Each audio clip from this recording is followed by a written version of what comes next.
Hi అండి, welcome to ఇందేటి kitchen. ఈరోజు ఆవకాయ పచ్చడికి ఏమేమి కావాలో అన్నీ రెడీ పెట్టుకుంటున్నానండి.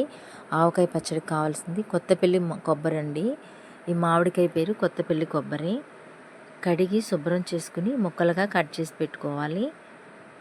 కొంచెం ఎండకు ఆరబెట్టుకుంటే చెమ్మ గట్ర ఉండకుండా ఆరుతాయండి.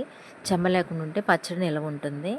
తర్వాత మరో ప్యాన్ పెట్టుకుని దానిలో ఆవాలు వేయించుకోవాలి. ఆవాలు చిట్టుపట్టమనే వరకు వేయించుకుని చల్లారి పెట్టుకోవాలి. మరో ప్యాన్ పెట్టుకుని అందులో వేరుశనగ నూనె అండి, పచ్చడికి అయితే చాలా బాగుంటుందండి. వేరుశనగ నూనె వేసి మెంతులు వేయించుకోవాలి. మెంతులు వేగితే మంచి సువాసన వస్తాయండి.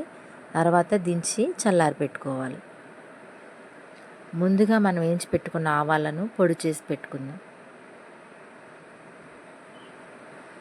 మరో గిన్నె తీసుకుని అందులోకి ఆయిల్ వేసుకోవాలి. సరిపడా ఆయిల్ వేసుకుందాం. నెక్స్ట్ వీడియోలో ఎలా కలుపుకోవాలో చూపిస్తున్నాను. Thank you for watching.